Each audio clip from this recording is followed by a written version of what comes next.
الحمد لله رب العالمين والصلاة والسلام على سيدنا ومولانا محمد خاتم النبيين وعلى آله وأصحابه أجمعين وعلى كل من تبعهم بإحسان إلى يوم الدين. اما بعد، یہ صحیح بخاری کا آخری باب ہے جو ابھی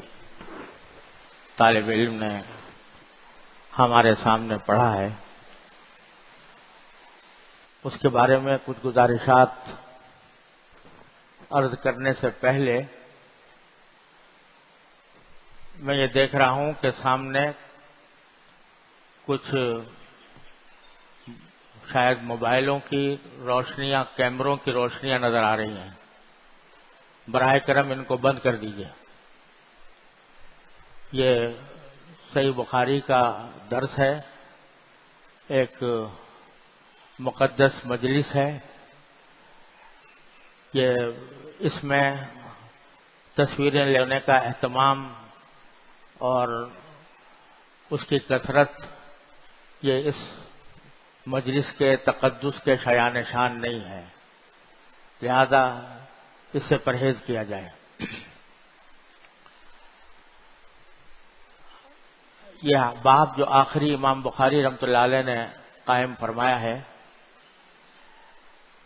یہ باب قول اللہ تعالی ونضع الموازین القسط لیوم القیامہ، یہ صحیح بخاری کا آخری باب ہے. اور جیسا کہ آپ حضرات نے دیکھا ہوگا کہ امام بخاری رحمۃ اللہ علیہ نے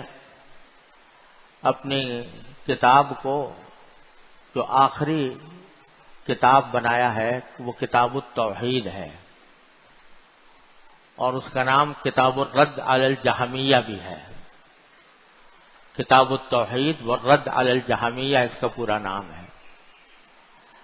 اور اسی پر اپنی کتاب کو ختم فرمایا. اس میں دو باتوں کو بظاہر امام بخاری رحمۃ اللہ علیہ نے پیش نظر رکھا ہے. ایک تو یہ کہ حدیث میں نبی کریم سرور عالم صلی اللہ علیہ وسلم نے ارشاد فرمایا کہ من کان آخر کلامہ لا الہ الا اللہ دخل الجنہ. جس شخص کا آخری کلمہ زبان پر مرنے سے پہلے لا الہ الا اللہ کا کلمہ ہو وہ جنت میں داخل ہوگا. یہ ارشاد، اس ارشاد کی تعمیل میں امام بخاری رحمۃ اللہ علیہ نے اپنی کتاب کا آخری باب یا آخری کتاب التوحید کو قرار دیا تاکہ کتاب کا خاتمہ لا الہ الا اللہ کے مبارک کلمے سے ہو اور اس کی تشریح سے ہو. دوسری بات جو بظاہر پیش نظر معلوم ہوتی ہے وہ یہ کہ جس طرح حق کو حق سمجھنا اور حق پر ایمان لانا ضروری ہے، اسی طرح باطل کی تردید اور باطل کی نفی یہ بھی ایمان کا ایک لازمی تقاضا ہے. اللہ تعالیٰ نے جو کلمہ ہمیں عطا فرمایا لا الہ الا اللہ محمد الرسول اللہ، تو اس میں جہاں اللہ جل جلالہ کی توحید کا اثبات ہے وہاں لا الہ کے ذریعے باطل معبودوں کی نفی بھی ہے. اور اسی لیے اگر کوئی شخص کسی باطل مذہب پر، باطل دین پر ہو اور وہ اسلام لانا چاہے تو اسلام لانے کے وقت صرف کلمہ کا پڑھ لینا کافی نہیں ہے، بلکہ جو اس کے باطل دین تھا اس سے برات کا اظہار بھی ضروری ہے. وہ پہلے یہ کہے کہ میں ہر دوسرے دین سے برات کا اظہار کرتا ہوں اور صرف اللہ جل جلالہ کی توحید پر ایمان لاتا ہوں، یہ کہنا بھی ضروری ہے. تو جس طرح حق کا اثبات ضروری ہے اسی طرح باطل کا ابطال بھی ضروری ہے. اور باطل کی نفی بھی ضروری ہے۔ تو امام بخاری رحمۃ اللہ علیہ نے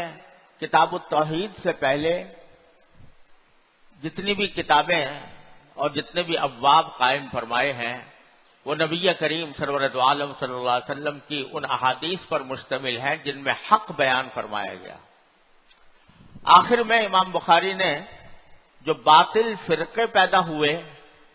اور جنہوں نے باطل عقیدے دنیا کے اندر پھیلائے ان کی تردید کے لیے یہ کتاب قائم کی ہے، کتاب التوحید یا کتاب الرد علی الجہمیہ۔ اور اس میں صرف جہمیہ ہی کا نہیں، معتزلہ کا اور مرجئہ کا اور دوسرے ان باطل فرقوں کا رد فرمایا ہے کہ جنہوں نے اہل سنت کے خلاف کوئی عقیدہ اپنایا تھا اور اس کی تبلیغ و ترویج شروع کی تھی، تو ان کی تردید فرمائی ہے امام بخاری رحمۃ اللہ علیہ نے اپنی اس کتاب میں، اور ان کے باطل عقائد پر رد فرمایا ہے۔ تو اس سے ایک سبق تو یہ ملا کہ حق کے اس بات کے ساتھ باطل کا ابطال اور باطل کی نفی بھی ایمان کا ایک لازمی تقاضا ہے، جس کے بغیر ایمان مکمل نہیں ہوتا۔ اور دوسرا سبق امام بخاری رحمۃ اللہ علیہ نے اپنے طریقے سے دیا ہے وہ یہ کہ تردید تو پوری طرح کی ہے، باطل فرقوں کی، باطل عقیدے رکھنے والوں کی تردید تو پوری طرح کی ہے، یعنی ان کے دلائل کو قرآن و حدیث کی روشنی میں رد کیا ہے، لیکن کسی بھی جگہ پورے اس کتاب التوحید یا کتاب الرد علی الجہمیہ میں آپ کو کوئی ایسا ثقیل لفظ نہیں ملے گا کہ جو امام بخاری رحمۃ اللہ علیہ نے باطل فرقوں کے لیے کوئی ایسا لفظ استعمال کیا ہو جو اللہ بچائے طعن و تشنیع کے ذیل میں آتا ہو، یا جس کو نامناسب انداز کلام کہا جا سکتا ہو، بلکہ علمی انداز میں تردید فرمائی ہے تمام باطل مذاہب کی اور باطل فرقوں کی، اور ان کی تردید کرتے ہوئے علمی انداز اختیار فرمایا ہے اور علمی اسلوب سے ان کی تردید فرمائی ہے۔ تو یہ سبق یہ دیا گیا ہے کہ کیسا ہی باطل ہو لیکن اس کی تردید کے لیے جو عنوان اختیار کیا جائے، جو اسلوب اپنایا جائے، وہ انبیاء کرام علیہم الصلوۃ والسلام کی سنت کے مطابق ہونا چاہیے، اور اس میں کوئی ایسا انداز اختیار کرنا کہ جو دل آزار ہو، یہ انبیاء کرام کی شان کے مطابق نہیں ہے اور انبیاء کرام کا طریقہ نہیں ہے۔ میرے والد ماجد بانی دارالعلوم حضرت مولانا مفتی محمد شفیع صاحب قدس اللہ تعالی سرہ بار بار یہ بات فرمایا کرتے تھے کہ دیکھو، جب اللہ جل جلالہ نے حضرت موسیٰ اور حضرت ہارون علیہم الصلوۃ والسلام کو فرعون کے پاس بھیجا تو اس وقت ان کو جو تلقین فرمائی دونوں کو، یہ فرمائی کہ وقولا لہو قولا لینا، کہ فرعون کے سامنے جا کر تم نرم انداز سے بات کرنا، نرمی سے بات کرنا، لعلہ یتذکر و یخشی، ہو سکتا ہے کہ وہ تمہاری حیثیت قبول کر لے یا اس کے دل میں خدا کا خوف پیدا ہو جائے۔ تو یہ تلقین فرمائی کہ ان کے ساتھ فرعون کے سامنے بھی نرم انداز اختیار کرنا، نرمی سے کے ساتھ بات کرنا۔ تو میرے والد ماجد قدس اللہ تعالی سرہ فرمایا کرتے تھے کہ تم موسیٰ علیہ السلام سے بڑھ کر مصلح نہیں ہو سکتے، اور تمہارا مخالف وہ فرعون سے بڑا گمراہ نہیں ہو سکتا، لیکن موسیٰ علیہ السلام جیسے مصلح کو فرعون جیسے باطل شخص کے خلاف بھیجتے وقت بھی یہ تاکید فرمائی گئی ہے کہ ان کے ساتھ نرمی کے ساتھ بات کرنا، سختی کا، درستی کا رویہ اختیار نہ کرنا۔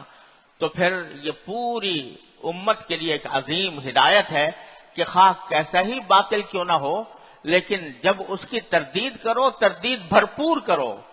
دلائل کے ساتھ کرو، قرآن و سنت کی روشنی میں کرو، لیکن اس میں سختی کا انداز اختیار کرنا یہ اب پیغمبروں کا شیوا نہیں ہے، انبیاء کرام کی دعوت کا طریقہ نہیں ہے۔ یہ جتنے فرقے اور جتنے مختلف باطل نظریات جن کی امام بخاری رحمۃ اللہ علیہ نے اس کتاب میں تردید فرمائی ہے، ان میں سب سے زیادہ نمایاں شخصیت جو ان باطل فرقوں کے سامنے ایسی ڈٹی کہ اس کی نظیر ملنی مشکل ہے، وہ حضرت امام احمد بن حنبل رحمۃ اللہ علیہ کی۔ حضرت امام احمد بن حنبل رحمۃ اللہ علیہ اس دور میں پیدا ہوئے تھے جب حکومت معتزلہ کے ہاتھ میں چلی گئی تھی۔ معتزلہ جو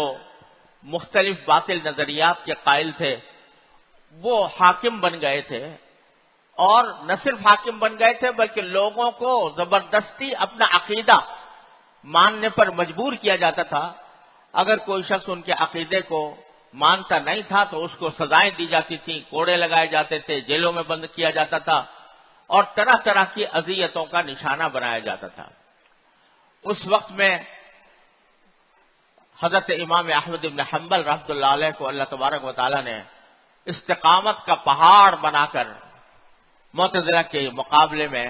پیدا فرمایا، اور انہوں نے خلق قرآن کے فتنے کا جس پامردی کے ساتھ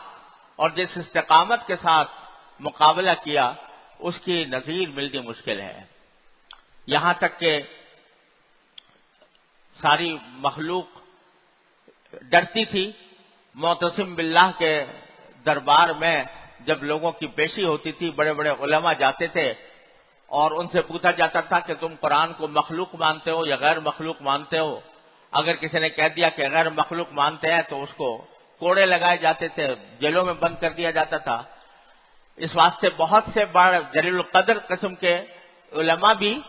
وہاں جا کر کوئی مہم باتیں کہہ کر، کوئی ذو معنی الفاظ استعمال کر کے کسی طرح اپنی بعض اوقات جان بچا لیتے تھے تاکہ اس تشدد کا ان کو سامنا کرنا نہ پڑے۔ لیکن حضرت امام احمد بن حنبل رحمۃ اللہ علیہ کو اللہ تبارک و تعالی نے اس عظیم مصیبت اور محنت کے زمانے میں ایک پیکر استقامت بنا کر پیدا کیا تھا۔ اور یہ واقعہ تاریخ میں مذکور ہے کہ حضرت امام احمد بن حنبل رحمۃ اللہ علیہ جب اس دعوت کو لے کر کھڑے ہوئے تھے اور اندیشہ تھا کہ ان کو معتصم باللہ کے دربار سے سزاؤں کا سامنا کرنا پڑے گا، تو اسی زمانے میں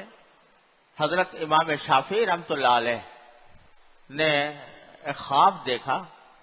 اور خواب میں نبی کریم سرور دو عالم صلی اللہ علیہ وسلم کی زیارت ہوئی، اور اس میں نبی کریم صلی اللہ علیہ وسلم نے حضرت امام شافعی رحمۃ اللہ علیہ سے فرمایا کہ احمد ابن حنبل کو جنت کی بشارت دے دو علی بلوہ تصیبہ، ایک آزمائش کے ساتھ کہ جو ان کو پیش آئے گی، اس آزمائش کے ساتھ ان کو جنت کی بشارت دے دو۔ یہ تقریباً وہی الفاظ ہیں جو نبی کریم سرور دو عالم صلی اللہ علیہ وسلم نے حضرت عثمان رضی اللہ تعالیٰ عنہ کو کے بارے میں فرمائے تھے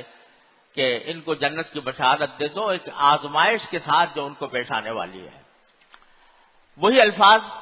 حضرت امام احمد بن حنبل کے بارے میں رسول کریم صلی اللہ علیہ وسلم نے ارشاد فرمائے، اور امام شافعی رحمۃ اللہ علیہ کو خواب میں یہ بشارت دی گئی۔ حضرت امام شافعی رحمۃ اللہ علیہ جب انہوں نے خواب دیکھا تو اس بشارت کو حضرت امام احمد حنبل رحمۃ اللہ علیہ تک پہنچانے کے لیے اپنے شاگرد کو فرمایا۔ بعض روایات میں آتا ہے کہ یہ حضرت امام شافعی رحمۃ اللہ علیہ کے شاگرد ربیع تھے، اور بعض روایات میں ہے کہ مزنی تھے جو حضرت امام طحاوی رحمۃ اللہ علیہ کے ماموں ہیں۔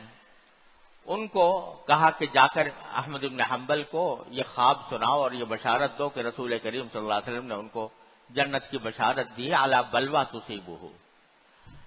تو یہ شاگرد حضرت امام احمد بن حنبل رحمۃ اللہ علیہ کے پاس پہنچے اور جا کر ان کو بشارت دی، تو حضرت امام احمد بن حنبل رحمۃ اللہ علیہ نے سن کر اس بشارت کو سن کر اپنا جو کرتا تھا وہ اتار کر ان بشارت لانے والے کو دے دیا، اور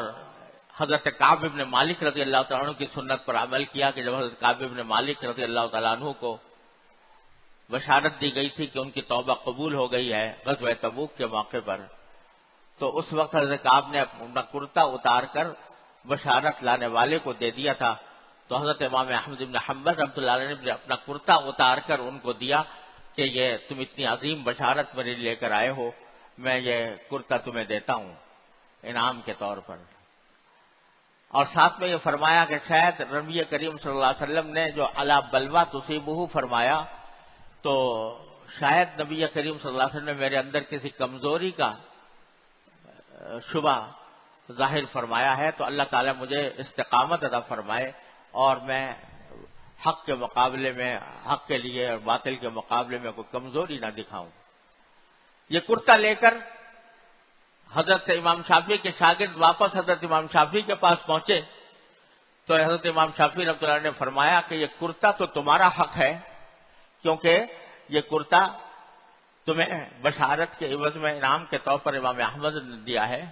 یہ کرتا تو تم اپنے پاس رکھو، لیکن ایک میرے ساتھ یہ احسان کرو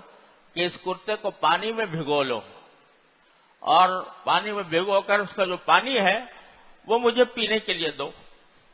کہ میں اس کو پی کر اسے تبرک حاصل کروں۔ تو اس طرح اللہ تبارک و تعالی نے امام احمد بن حنبل رحمۃ اللہ علیہ کو استقامت کی چٹان بنا کر کھڑا کیا، اور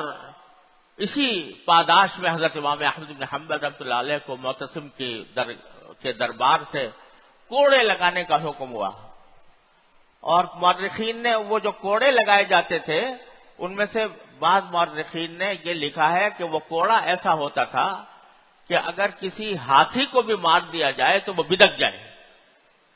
ایسے کوڑے۔ وہ کوڑے لگانے کے لیے حضرت امام احمد بن حنبل کو جب لے جایا جانے لگا تو جیل کا ایک ساتھی، وہ جو ڈاکو ہونے کی پاداش میں وہاں پر قید تھا، اس نے یہ کہہ دیا کہ میں ڈاکو ہونے کی وجہ سے ڈکیتی کے جرم میں مجھے پکڑا گیا ہے اور مجھے کوڑے لگائے جاتے ہیں، روزانہ کوڑے لگائے جاتے ہیں، تو میں سینکڑوں کوڑے برداشت کر چکا ہوں، تو اے احمد بن حنبل تم تو اللہ کے لیے کوڑے کھانے جا رہے ہو، میں نے استقامت کا مظاہرہ کیا ہے تو تم بھی ڈگمگانا نہیں۔ چنانچہ امام احمد بن حنبل رحمۃ اللہ علیہ کو لے جایا گیا۔ ایک جلاد صرف 2 کوڑے مارتا تھا اور پھر دوسرا جلاد آ جاتا تھا تاکہ بھرپور طاقت کا استعمال کیا جا سکے۔ اس طرح 17 یا 18 کوڑے امام احمد بن حنبل رحمۃ اللہ علیہ کو لگائے گئے اور پھر جیل میں ان کو بند کر دیا گیا، بند کیا گیا۔ اور پھر جب بعد میں رہائی ہوئی تو رہائی کے وقت میں بھی ان پر یہ شرط لگائی گئی تھی، شرط یہ لگائی گئی تھی کہ آپ اپنا کوئی حلقہ درس نہیں بنائیں گے، کوئی آپ پڑھائیں گے نہیں، جو حدیث پڑھانے کا جو مشغلہ ہے اس کو ترک کر دیں گے۔ امام احمد بن حنبل رحمۃ اللہ علیہ نے اس شرط کو تسلیم کیا، اور اسی زمانے میں لوگ حضرت امام احمد بن حنبل رحمۃ اللہ علیہ کے پاس آتے تھے کہ اتنا زبردست ظلم ہو رہا ہے، باطل نظریات کو سرکاری طور پر مسلط کیا جا رہا ہے، جو ان کو نہ مانے تو اس کو سزائیں دی جا رہی ہیں، تو ہم آپ کے ساتھ ہیں، آپ اس حکومت کے خلاف بغاوت کیجیے۔ تو حضرت امام احمد بن حنبل رحمۃ اللہ علیہ فرماتے میں مسلمانوں کے درمیان تلوار اٹھانے والا نہیں بننا چاہتا، میں یہ ظلم برداشت کر لوں گا، میں یہ قید برداشت کر لوں گا، لیکن بغاوت کا جرم میں کسی طرح شریک نہیں ہونا چاہتا۔ اور اس طرح حضرت امام احمد بن حنبل نے جیل برداشت کر لی، کوڑے کھا لیے، لیکن بغاوت کا علم بلند نہیں کیا۔ اور کسی بھی مرحلے پر امام احمد بن حنبل رحمۃ اللہ علیہ سے یہ ثابت نہیں ہے کہ انہوں نے کوئی ثقیل کلمہ استعمال کیا ہو معتزلہ کے بارے میں یا معتصم کے بارے میں، بلکہ ہمیشہ پیغمبرانہ دعوت کے اصول پر ہمیشہ پیغمبرانہ طریقے پر اپنے پیغام کو پھیلاتے رہے، اور یہ جو ان کے اوپر پابندی عائد کر دی گئی تھی کہ وہ حدیث کا درس نہ دیں، اس پابندی کے اوپر بھی عمل کیا. یہاں تک کہ روایات میں آتا ہے کہ حضرت بقی ابن مخلد رحمۃ اللہ علیہ، جو اندلس کے مشہور محدث ہیں، جن کی مسند بھی معروف ہے، مسند بقی ابن مخلد، وہ اندلس سے حضرت امام احمد بن حنبل کا شہرہ سن کر بغداد آئے تھے تاکہ حضرت امام احمد بن حنبل رحمۃ اللہ علیہ سے درس حدیث حاصل کریں، حدیث سنیں. اور اندلس سے بغداد کا سفر اتنا طویل سفر ہے کہ آج ہوائی جہازوں کے ذریعے بھی وہ کئی دن خرچ ہو سکتے ہیں اس کے اندر. وہاں سے اندلس سے روانہ ہوئے، سفر کی مشقتیں برداشت کرتے ہوئے بغداد پہنچے. بغداد پہنچ کر امام احمد بن حنبل رحمۃ اللہ علیہ کے دروازے پر دستک دی اور عرض کیا کہ میں اندلس سے آپ کے سے حدیث پڑھنے کے لیے آیا ہوں. حضرت امام احمد بن حنبل رحمۃ اللہ علیہ نے جواب دیا کہ بھائی میں تو آپ کے ضرور حدیث آپ کو پڑھا دیتا، لیکن مجھے مشکل یہ ہے کہ میرے اوپر پابندی لگی ہوئی ہے کہ میں حدیث کا درس نہیں دے سکتا، میں کوئی حلقہ درس بنا نہیں سکتا، اس واسطے میں آپ کی اس خواہش کو پورا کرنے سے معذور ہوں. بقی ابن مخلد نے کہا کہ حضرت میں اتنی دور سے اتنا لمبا طویل سفر کر کے آپ کی خدمت میں آیا ہوں، تو میں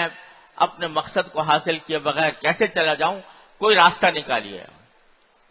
حضرت امام احمد حنبل رحمۃ اللہ علیہ نے فرمایا، آخر میں جب انہوں نے بہت اصرار کیا تو فرمایا تو ایک راستہ ہو سکتا ہے، اور وہ یہ کہ تم کبھی کبھی یا روزانہ میرے دروازے پر ایک سائل کی حیثیت میں آ جایا کرو، جیسے کوئی مانگنے والا ہوتا ہے اس طرح آ جایا کرو اور مجھ سے سوال کیا کرو، تو اتنی دیر میں کہ میں تمہیں جواب دوں تو میں ایک حدیث سنا دیا کروں گا. چنانچہ روزانہ بقی ابن مخلد کسی وقت میں حضرت امام احمد بن حنبل کے دروازے پر دستک دیتے اور اس طرح اپنے آپ کو پیش کرتے جیسے کوئی سائل مانگنے والا ہوتا ہے. حضرت امام احمد بن حنبل اتنی دیر میں ایک حدیث ان کو سنا دیا کرتے تھے. اس طرح بقی ابن مخلد نے امام احمد سے علم حاصل کیا ہے. عرض کرنا مقصود یہ تھا کہ ان تمام بزرگوں نے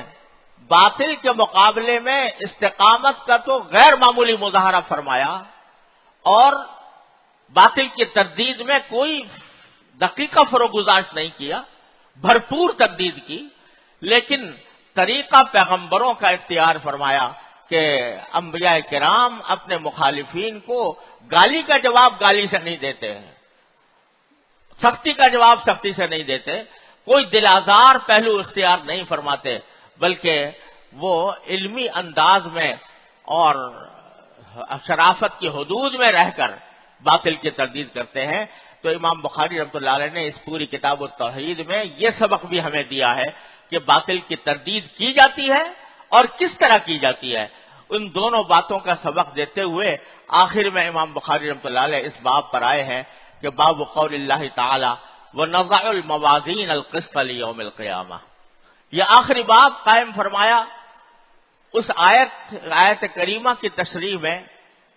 جو سورہ انبیاء کی آیت ہے، اور اس میں اللہ تبارک و تعالی نے فرمایا کہ وَنَضَعُ الْمَوَازِينَ الْقِسْطَ لِيَوْمِ الْقِيَامَةِ فَلَا تُظْلَمُ نَفْسٌ شَيْئًا وَإِنْ كَانَ مِثْقَالَ حَبَّةٍ مِّنْ خَرْدَلٍ أَتَيْنَا بِهَا وَكَفَىٰ بِنَا حَاسِبِينَ. باری تعالیٰ فرما رہے ہیں کہ ہم قیامت کے دن ترازویں قائم کریں گے، ترازویں قائم کریں گے القسط، جو سراپا انصاف ہوں گی. ایسی ترازویں قائم کریں گے جو سراپا انصاف ہوں گی. فلا تظلم نفس شیئا، کسی بھی جان پر کوئی ذرہ برابر ظلم نہیں ہوگا.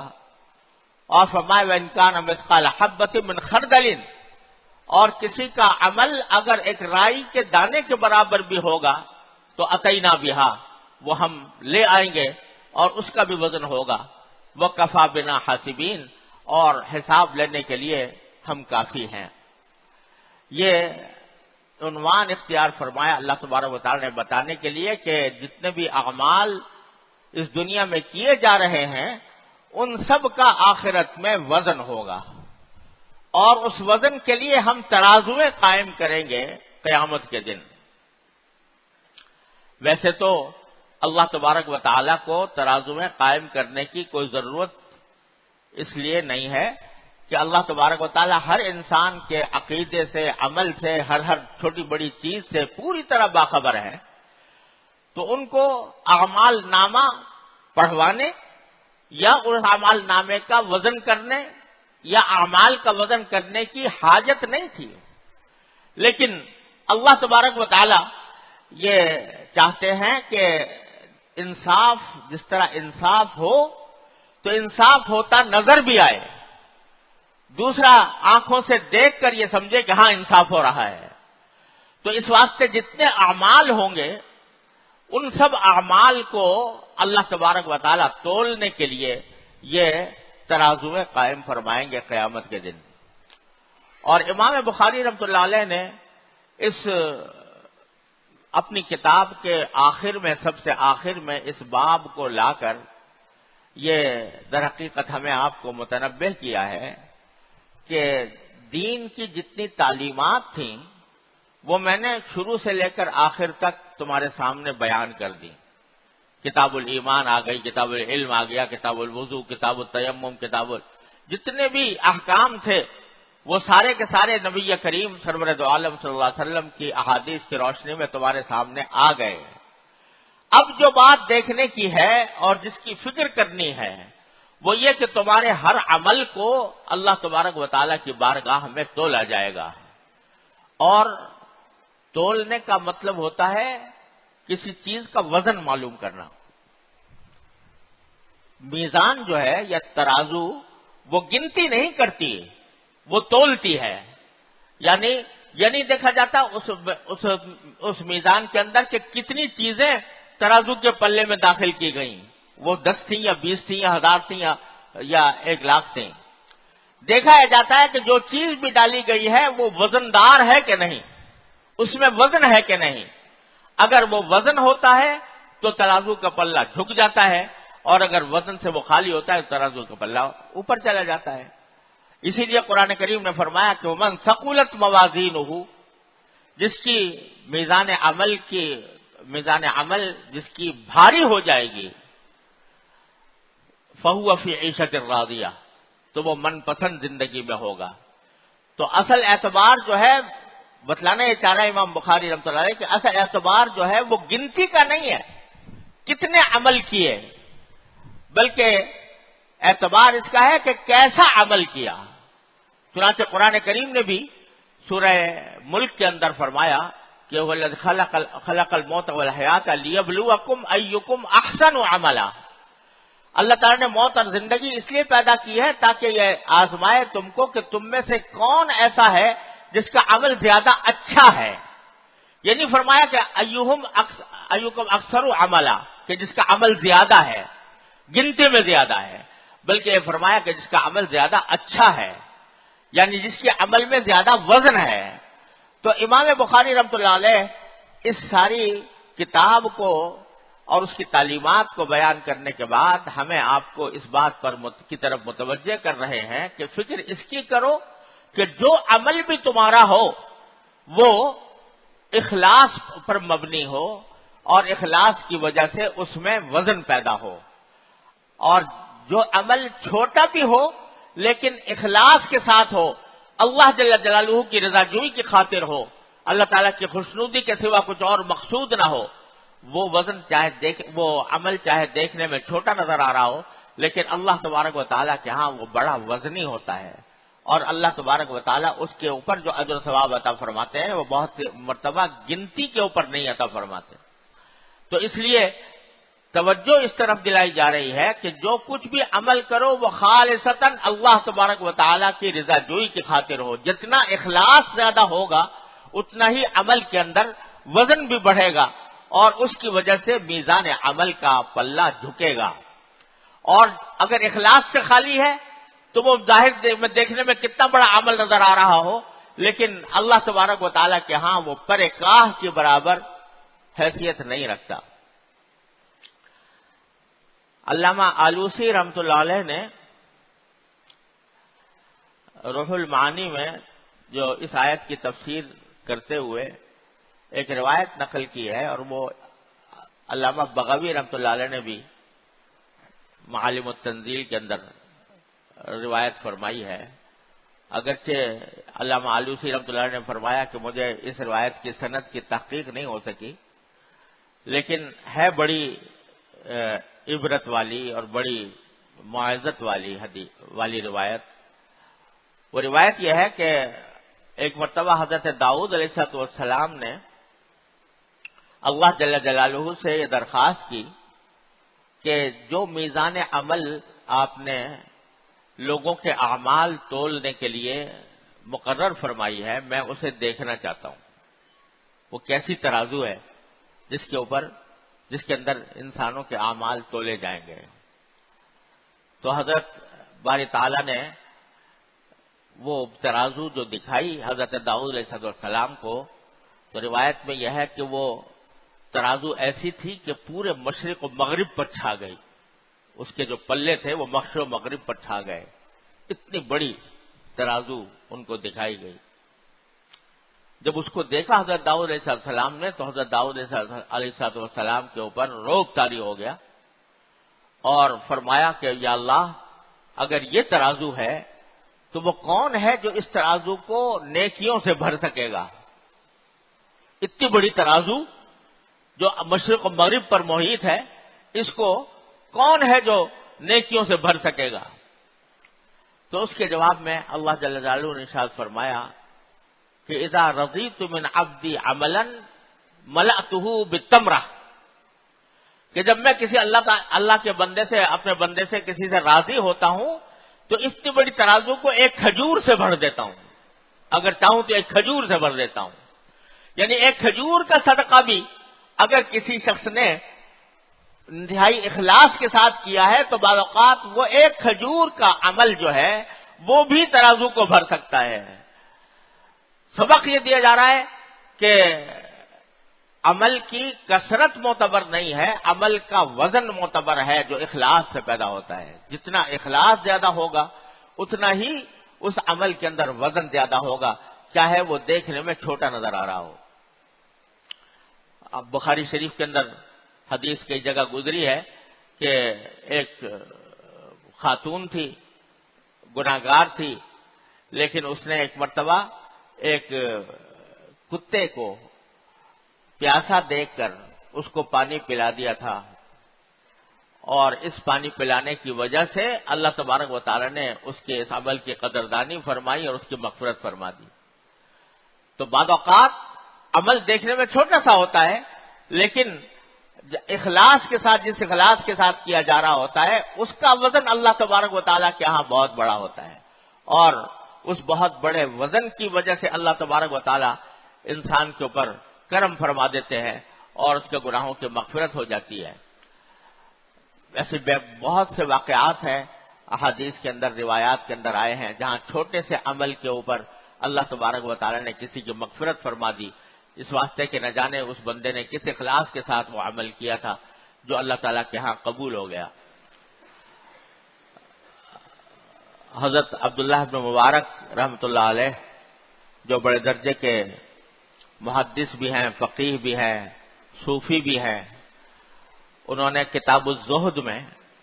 ایک روایت نقل کی ہے، اور وہ مصنف ابن ابی شیبہ میں بھی ہے، اور بظاہر سند بھی اس کی مناسب معلوم ہوتی ہے۔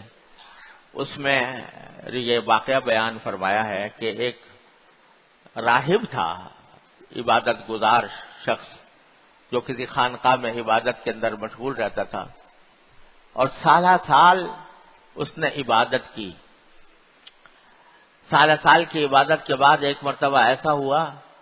کہ وہ اپنی خانقاہ سے اس نے باہر کی طرف دیکھا تو موسم بڑا اچھا تھا، بادل چھائے ہوئے تھے، ہوائیں چل رہی تھیں، باہر سبزہ تھا، خوشگوار قسم کا سبزہ تھا، تو وہ اپنی خانقاہ سے باہر آ کر یہ سوچ کر کے ذرا تھوڑا سا وقت میں ذرا تفریح کر لوں اور اس اچھے منظر سے لطف اندوز ہو جاؤں، یہ سوچ کر وہ اپنی خانقاہ سے نکلا اور اس خوش منظر ماحول کے اندر کچھ وقت گزارا۔ تو وہیں پر اتفاق سے کوئی خاتون بھی تھی کھڑی ہوئی تھی، ان سے کچھ بات چیت کرنی شروع کر دی۔ وہ بات چیت جو ہے وہ کچھ دراز ہو گئی، اور دراز ہونے کے نتیجے میں دونوں کے درمیان کوئی ایسا تعلق قائم ہو گیا جو اللہ تعالیٰ کو پسند نہیں ہوتا، اور پھر بالآخر اللہ تعالیٰ محفوظ رکھے اس خاتون کے ساتھ وہ گناہ میں مبتلا ہو گئے۔ جب گناہ میں مبتلا ہو گئے اور اس کے بعد انہوں نے سوچا کہ میں قریب میں ایک حوض ہے، اس کے اندر میں غسل کر لوں، حوض کے پاس غسل کرنے کے لیے پہنچے تو عین اسی وقت ان کی اللہ تعالیٰ نے جو وقت مقرر فرمایا تھا زندگی کا، موت کا، وہ موت کا وقت آنے لگا۔ تو بالکل جب موت کے قریب پہنچ گئے تو ان کے ساتھ ایک تھیلا تھا، اس تھیلے کے اندر کچھ روٹیاں پڑی ہوئی تھیں جو انہوں نے اپنے واسطے رکھی ہوئی تھیں۔ وہاں ان کو ایک سائل نظر آیا اور انہوں نے اشارہ کیا کسی کو کہ یہ روٹیاں اس سائل کو دے دو، اور یہ کہہ کر انتقال ہو گیا۔ تو اس روایت میں یہ مذکور ہے کہ جب اللہ تبارک و تعالیٰ کے یہاں پیشی ہوئی تو اس کی جو سالہ سال کی عبادت تھی وہ ایک پلے میں رکھی گئی، اور اس خاتون کے ساتھ جو انہوں نے گناہ کیا وہ دوسرے پلے میں رکھا گیا۔ تو وہ گناہ والا پلہ جھک گیا اور وہ عبادت والا پلہ اوپر چلا گیا، جس کے معنی یہ کہ اس گناہ کی وجہ سے وہ اللہ بچائے جہنم کے مستحق ہو گئے۔ پھر آخر وقت میں مرنے سے پہلے جو روٹیاں صدقہ کی تھیں، اس روٹیوں کے صدقے کو ایک پلے میں رکھا گیا، اور جو بدکاری کی تھی اس کو دوسرے پلے میں رکھا گیا، تو روٹی کا پلہ جو ہے وہ جھک گیا، اور اس کے نتیجے میں اللہ تبارک و تعالیٰ کے ہاں ان کی مغفرت ہو گئی۔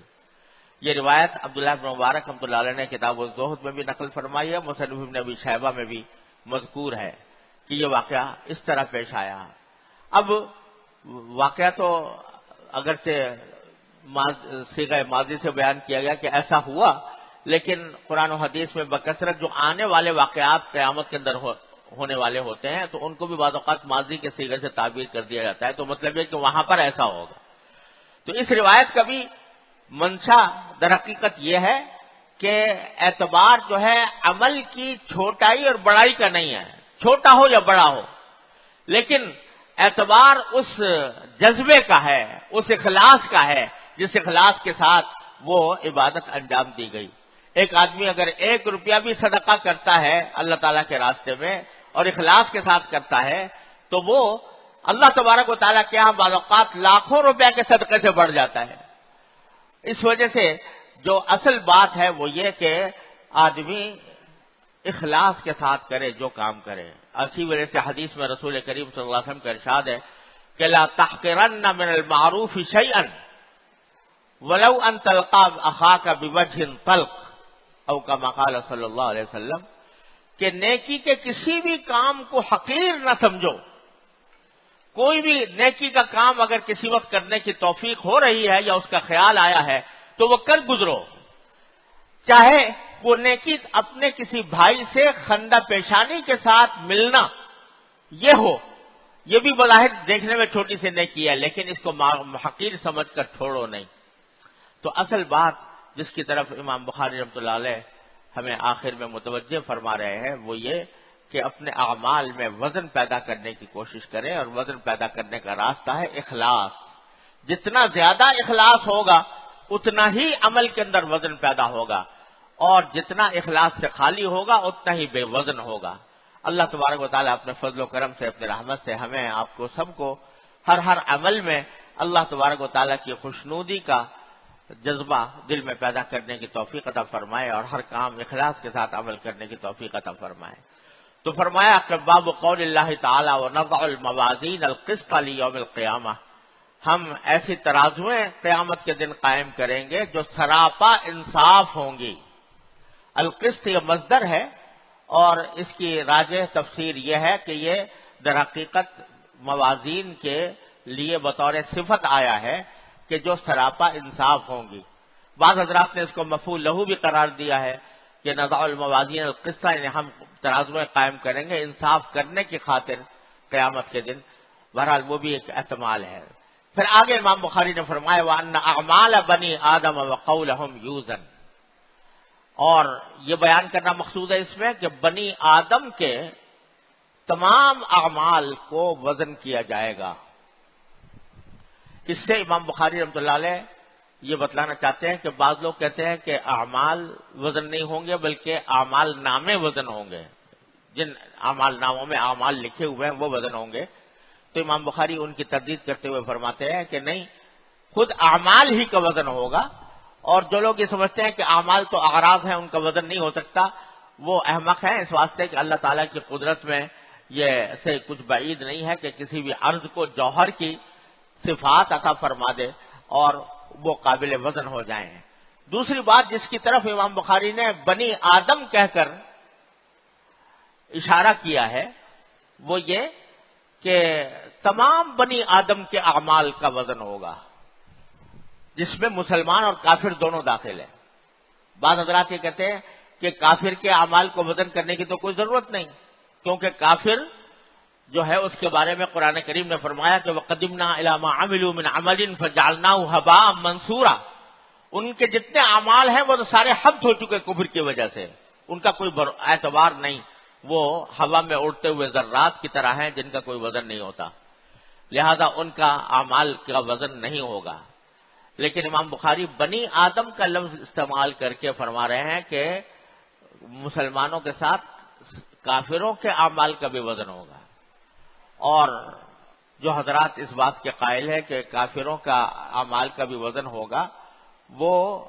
اس کی وجہ یہ بیان کرتے ہیں کہ کافروں کے اندر بھی عذاب کے اندر درجات ہوں گے. یعنی بعض کافر ایسے ہیں، کفر تو سب کا مشترک ہے اور اس کی وجہ سے جہنم کے مستحق تو سارے کافر ہیں، لیکن بعض کافر ایسے ہوتے ہیں کہ جن کے ساتھ انہوں نے کچھ عمل بھی کیے ہوئے ہیں، نیک عمل بھی کر رکھے ہیں. وہ نیک عمل اگرچہ حبط ہو گئے ہیں اور اس حبط ہونے کی وجہ سے ان پر ثواب کوئی نہیں ملے گا، لیکن اس کی وجہ سے عذاب میں تخفیف ہو جائے گی. عذاب میں تخفیف ہونے کی حد تک ان کے اعمال کا بھی اعتبار کیا جائے گا. بہت سے حضرات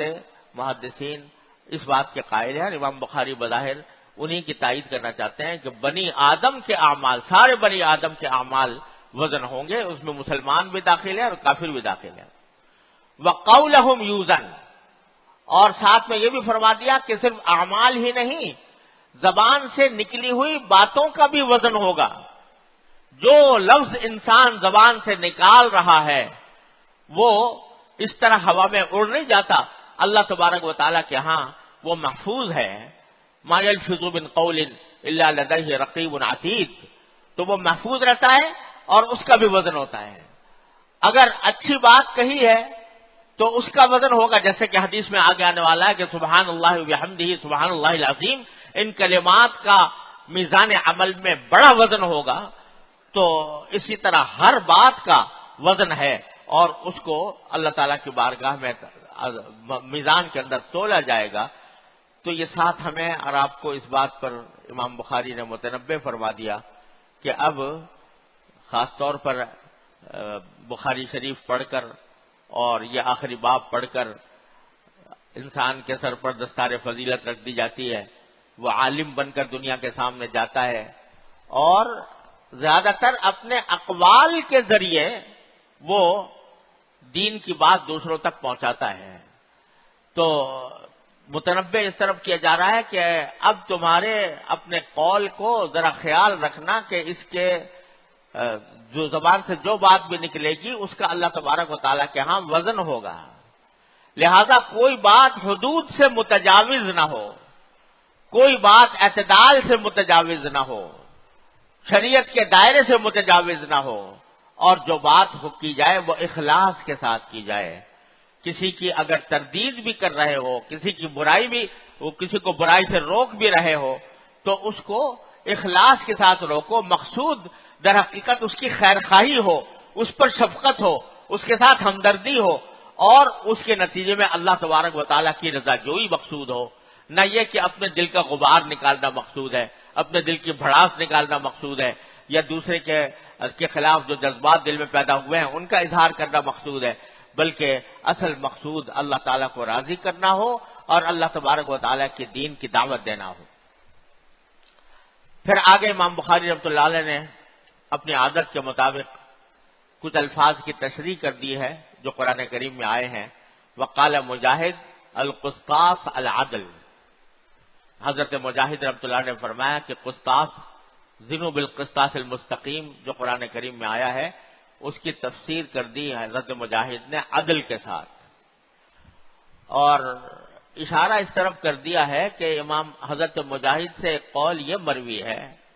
کہ یہ جو قرآن کریم میں ترازوؤں کا ذکر آیا ہے تو اس سے مراد در حقیقت عدل ہے، عدل کی کوئی بھی صورت ہے جو ہمیں معلوم نہیں۔ تو گویا انہوں نے ترازوؤں کا جو خاص صفت ہوتی ہے اس کے بجائے انہوں نے کہا کہ اس سے مراد اقامت عدل ہے۔ حضرت تھانوی رحمۃ اللہ نے فرمایا کہ اگر حضرت مجاہد کا یہ قول درست بھی ہو تو وہ معتبر نہیں، جمہور امت کا قول یہی ہے کہ میزانیں ہوں گی، ترازویں ہوں گی، اور وہ ترازویں کی شکل اور اس کی کیفیت اللہ تبارک و تعالیٰ ہی بہتر جانتے ہیں، اس کے بارے میں قیاسات کے گھوڑے دوڑانے سے کوئی حاصل نہیں، لیکن موازین ہوں گی اور وہ میزانیں ہوں گی جن کے اندر کے انسانوں کے اعمال کو تولا جائے گا۔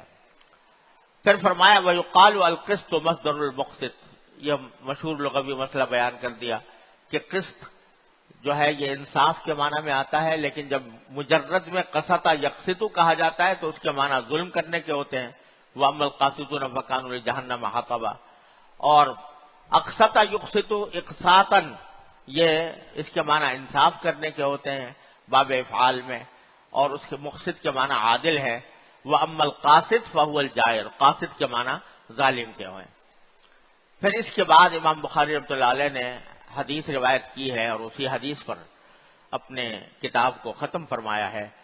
فرمایا به قال حدثنا احمد بن اشکاب قال حدثنا محمد بن فضیل عن عمارة بن القعقاع عن ابی زرعہ عن ابی ہریرہ رضی اللہ تعالی عنہ قال قال النبی صلی اللہ علیہ وسلم کلمتان حبیبتان الی الرحمن خفیفتان علی اللسان ثقیلتان فی المیزان سبحان اللہ وبحمدہ سبحان اللہ العظیم۔ دو کلموں کے بارے میں یہ حدیث اس کی فضیلت کے بیان میں ہے، دو کلموں کی فضیلت کے بیان میں کہ سبحان اللہ وبحمدہ سبحان اللہ العظیم کے کلمات کی کیا فضیلت ہے، وہ اس حدیث میں بیان فرمائی گئی ہے۔ امام بخاری رحمۃ اللہ علیہ نے یہ حدیث اس سے پہلے بھی کتاب الایمان میں اور کتاب الدعوات میں یہ حدیث نکالی ہے، وہاں پر بھی یہ حدیث ذکر کی ہے، لیکن یہاں پر جو حدیث لائے ہیں وہ اس میں دو خصوصیتیں ہیں جس کی وجہ سے آخر میں اس کو لائے ہیں۔ ایک تو یہ کہ یہ حدیث حضرت امام بخاری رحمۃ اللہ علیہ نے سنی احمد ابن اشکاب سے۔ اس سے پہلے جو حدیثیں ہیں وہ دوسرے اساتذہ سے سنی تھی، لیکن یہ حدیث، یہ روایت جو ہے یہ احمد ابن اشکاب سے سنی، اور حافظ ابن حجر رحمۃ اللہ علیہ نے فرمایا کہ اس حدیث کو یہاں سب سے آخر میں لانے کی وجہ یہ ہے کہ یہ حدیث سنی تو تھی متعدد اساتذہ سے، لیکن سب سے آخر میں جن سے سنی وہ احمد ابن اشکاب تھے، اس واسطے اس کو آخر میں لے کر آئے ہیں۔ اور دوسری بات یہ ہے کہ اس کا بھی حضرت امام بخاری نے، حضرت حافظ ابن حجر نے جو بڑے مزاج شناس ہیں امام بخاری رحمۃ اللہ علیہ کے، ایک لطیفہ یہ ذکر کیا ہے کہ جو سب سے پہلی حدیث لائے تھے امام بخاری انما الاعمال بالنیات، وہ اپنے استاد امام حمیدی سے روایت کی تھی۔ سب سے پہلی حدیث جو آپ نے پڑھی، وہ حمیدی جو ہیں وہ بھی حمد، اس کا مادہ اشتقاق حمد ہے، اور جو آخری حدیث لائے ہیں وہ احمد سے سنی ہے، اس کا مادہ اشتقاق بھی حمد ہے۔ تو فللہ الحمد اولا و آخرا، تو پہلی حدیث میں بھی حمد ہے اور دوسری حدیث میں بھی، آخری حدیث میں بھی یہی ہے۔ اور تیسری وجہ یہ ہے کہ وہ جو پہلے روایتیں آئی تھیں اس میں سبحان اللہ العظیم پہلے تھا اور سبحان اللہ بحمدہ بعد میں تھا. سبحان اللہ العظیم سبحان اللہ بحمدہ. لیکن یہ روایت جو ہے اس میں سبحان اللہ بحمدہ پہلے ہے, سبحان اللہ العظیم بعد میں ہے. اس کو آخر میں اسی لائے ہیں تاکہ کتاب کا خاتمہ باری تعالیٰ کے اس میں گرامی پر ہو, العظیم کے اوپر, سبحان اللہ العظیم اس کے اوپر انتہا ہو, اس واسطے یہ روایت لے کر آئے ہیں. بہرحال حدیث میں رسول کریم صلی اللہ علیہ وسلم نے ان دو کلمات کی فضیلت بیان فرمائی کہ دو کلمے ایسے ہیں کہ حبیبتان الی الرحمن, یہ محبوب ہیں رحمان کو. اللہ تبارک و تعالیٰ کو محبوب ہیں, اور اللہ تبارک و تعالیٰ کی صفات میں سے یہاں خاص طور پر رحمان کا ذکر فرمایا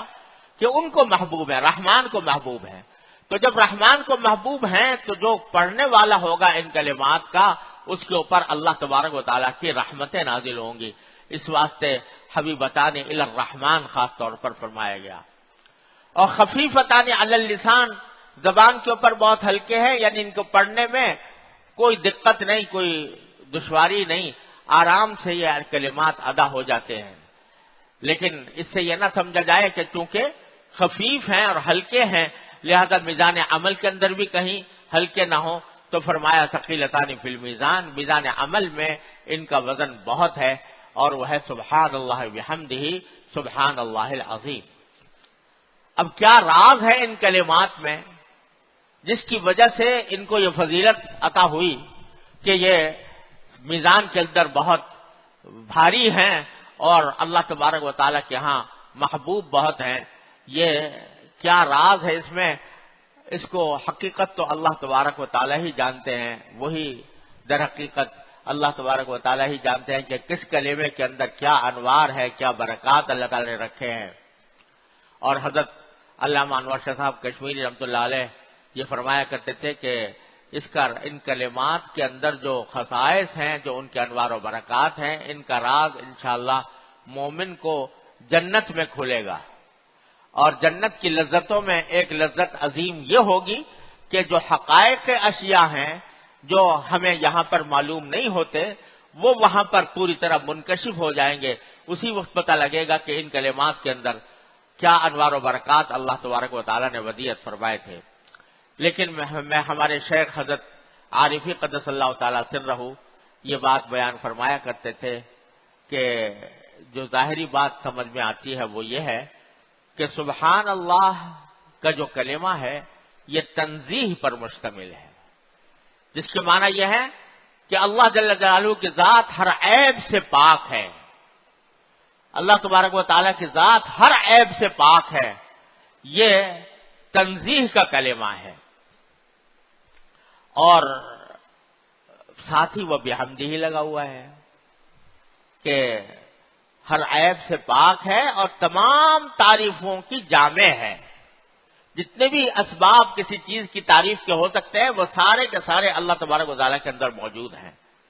تو سبحان اللہ و بحمدہ بیک وقت تنزیہ بھی ہے